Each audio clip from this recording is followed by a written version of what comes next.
Entre frères et sœurs, on est jaloux, on se chamaille, mais on joue aussi beaucoup ensemble. L'amitié dans la fratrie, c'est une réalité, à condition que l'écart d'âge ne soit pas trop important, comme pour Lisa, 8 ans, et Nathan, 4 ans.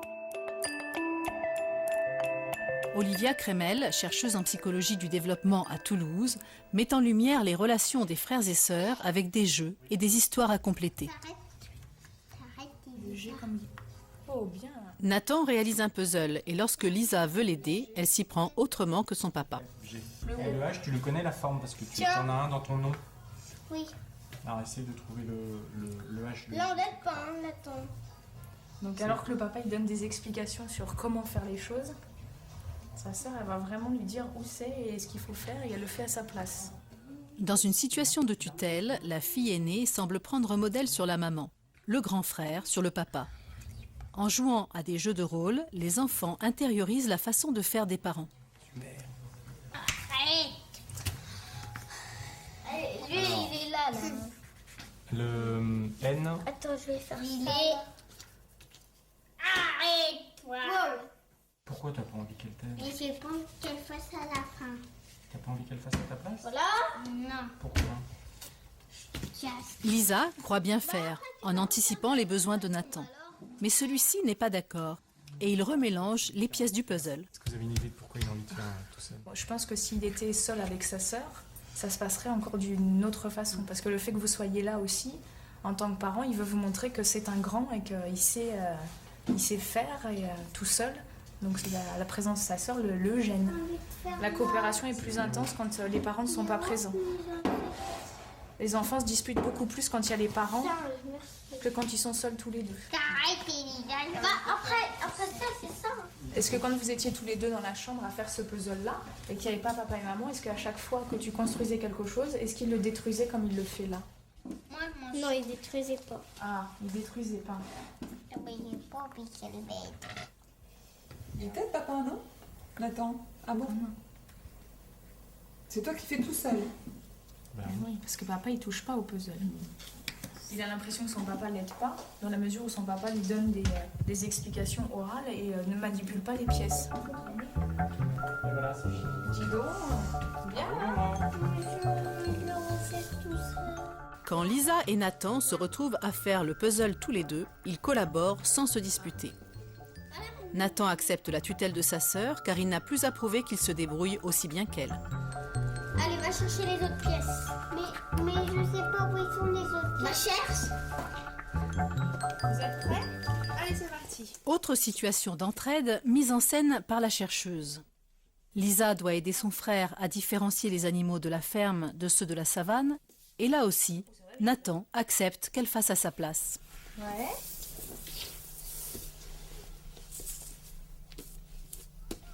Et voilà, vous avez fini? Oui. Alors la dame elle aime quoi? Ses amis c'est Les quoi? animaux féroces. Les animaux féroces. Le monsieur il aimait les animaux de la ferme. Et là, les animaux De la savane. de la savane. Ça aide beaucoup aussi l'aîné dans son développement que d'expliquer à son frère ou à sa sœur comment faire les choses. Parce que plus il grandit, plus il va verbaliser. Et en fait, le fait de verbaliser, ça va l'aider dans son propre développement. Est-ce que des fois, tu as envie d'avoir les mêmes choses que ton frère? Pour ses recherches sur les relations entre frères et sœurs, Olivia Kremel a mis au point un questionnaire qu'elle fait passer à Lisa. Est-ce que des fois, tu as envie d'être meilleur que ton frère? Oui. Oui. Alors, est-ce que tu t'en fiches d'avoir ou pas un frère? Est-ce que des fois, tu tapes ton frère? Oui. Et moi souvent que lui. Ah. Est-ce que des fois, tu lui dis des insultes? Oui. Oui. C'est quand même aussi le but quand on crée une famille, que les frères et sœurs s'entendent bien. Qu'est-ce que ça signifie s'entendre bien? Parce que s'entendre bien, c'est pas parce qu'ils se disputent qu'ils s'entendent pas bien. Parce que même les études montrent que c'est avec les personnes qu'on aime le plus qu'on se dispute le plus. Et dans le cas de la fratrie, c'est typique parce que autant avec un copain on va se disputer, mais pas trop parce qu'on a peur de perdre le copain. Alors qu'avec un frère ou une sœur, on se dispute, mais de toute façon on sait qu'on l'a vie. 70% des fratries sont des fratries contrastées comme celle-ci, avec autant de moments de collaboration que de conflits.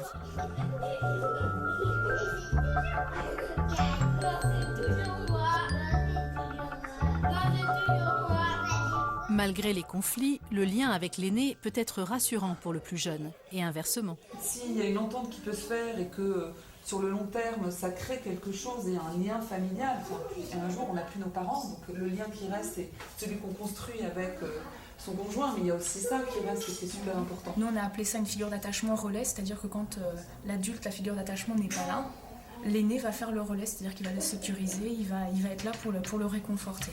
Quand vous dites que j'aimerais bien que mes enfants aient un lien qui s'entendent bien, c'est peut-être ça, qui crée un lien d'attachement. Ça va, tu l'aimes bien ton petit frère quand même. Ouais. On joue bien ensemble, mais on s'aime pas. On se dispute, mais on s'aime. Tu piques pas à la place de ta soeur. C'est un peu ça, les frères et sœurs. Entre Pierre, 6 ans, et sa sœur Clémentine, 3 ans et demi, la relation semble plutôt consensuelle. Ils collaborent bien et se disputent peu. Pour vérifier cette hypothèse, Olivia Crémel commence par faire passer le questionnaire à l'aîné. Ta sœur.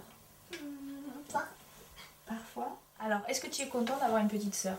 Oui. Oui. Est-ce que tu fais souvent des choses avec ta sœur? Oui. Est-ce que tu t'en fiches d'avoir ou pas une sœur? Je m'en fiche pas. Est-ce que des fois vous faites des bêtises tous les deux et que vous le dites pas à papa et maman? Bah, c'est souvent Clémentine. C'est souvent Clémentine qui fait des bêtises. Jamais tous les deux. Alors, est-ce que des fois vous avez des secrets tous les deux? Oui. Ah oui. Olivia Crémel évalue la qualité du lien d'attachement entre Clémentine et Pierre. Elle propose à Clémentine de compléter une histoire qu'elle commence à l'aide de figurines. Les parents sont sortis et les 2 enfants, un garçon et une fille, sont gardés par leur grand-mère. Ils sont couchés. D'accord? Et ils dorment. Et d'un coup, ils entendent ouh! Qu'est-ce qui se passe ensuite? Ensuite, il se lève. Ah bah vas-y. Et qu'est-ce qu'ils font après? Après, il cherche. Qu'est-ce qu'ils cherchent? Bah, celui qui avait où? Là. Ouais. Et son frère, il cherche un week-end. Il est juste à côté, son frère. Il cherche le loup. Il est où le loup? Il est où le loup? Ah, il se donne la main. Les personnages se lèvent, se donnent la main et le fait d'être ensemble, ça les rassure. Mais après, il n'y a pas de loup. Il n'y a pas de loup. Non, il n'y a pas de loup. Après, il vient se coucher. Ah bah il retourne se coucher alors. Clémentine déplace toujours son grand frère, le personnage du grand frère, avant même de déplacer le personnage de la petite sœur. Donc ça montre aussi une importance particulière du grand frère. Et après c'est bon, ils peuvent s'endormir? Ouais. Le fait qu'ils arrivent à se réendormir, après y avoir eu un bruit aussi énorme, ça veut dire que la présence du frère fraternel a permis vraiment de rassurer la petite fille. Le grand frère semble être très sécurisant pour cette petite sœur. Pour la plupart des enfants, quand la situation devient trop stressante, le frère ou la sœur aînée ne suffisent pas à les rassurer et ils feront appel à un adulte.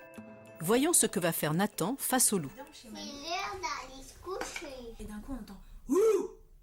Et qu'est-ce qui va se passer alors après? C'est le loup. Le loup? Et qu'est-ce qui va se passer alors? Il va manger les jeux. Il va les manger? Et qu'est-ce qui va se passer alors? Ils seront morts. Ils sont morts tous les deux? Donc qu'est-ce qu'ils font? Ils restent dans leur lit comme ça? Non, qu'est-ce qu'ils font alors? Ils sont dans l'eau de l'eau. Ils sont dans l'au-delà? Là, j'ai dit dans l'eau du loup. Ah, c'est dans la gueule. Et ils restent comme ça alors dans leur lit? Histoire où il y a un gros stress. En fait, là, on voit que l'enfant est figé. Tu les fais sortir du lit ou pas? Tu les laisses comme ça? Non? On sent très bien qu'il est mal à l'aise et qu'il n'aime pas cette histoire-là. Les personnages restent figés, ils sont dans leur lit et les personnages vont être mangés par le loup. Et elle est où la gueule du loup? C'est trop stressant pour que la sœur intervienne dans l'histoire. D'ailleurs, personne n'intervient, même la grand-mère n'intervient pas.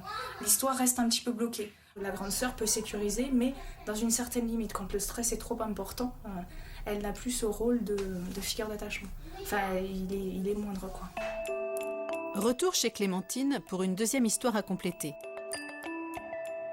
C'est qui vient? En l'absence des parents, les 2 enfants sont confiés à une baby-sitter. Alors donc, Marie est là et elle est en train de garder les enfants. Quand les parents s'en vont, ils laissent les enfants à la baby-sitter. Tout va bien, les enfants continuent leur petite vie normale. Tout se passe bien. Et là, dring, dring. Oh, c'est le téléphone qui sonne. Marie va répondre. Allô? Oui? Oh, Paul, il serait très content de venir jouer avec toi. Je lui dis, il arrive tout de suite. Paul, il y a ton copain qui veut que tu viennes jouer avec lui. Ouais, super. Et là, Paul s'en va et il va jouer chez son copain. Et Julie reste toute seule avec la babysitter. Qu'est-ce qu'elle va faire, Julie? On va s'ennuyer. Pourquoi elle va s'ennuyer? Parce que ton frère, il est parti jouer. Pour Clémentine, la séparation avec les parents est plus difficile à supporter lorsque Pierre n'est pas là. Ils ont une grande complicité tous les deux. Cela confirme qu'il s'agit bien d'une fratrie consensuelle, comme dans 20% des cas. Elle s'ennuie toute seule, elle bouge plus? Je peux pas jouer toute seule. Partie de foot sous l'œil de la chercheuse et des parents.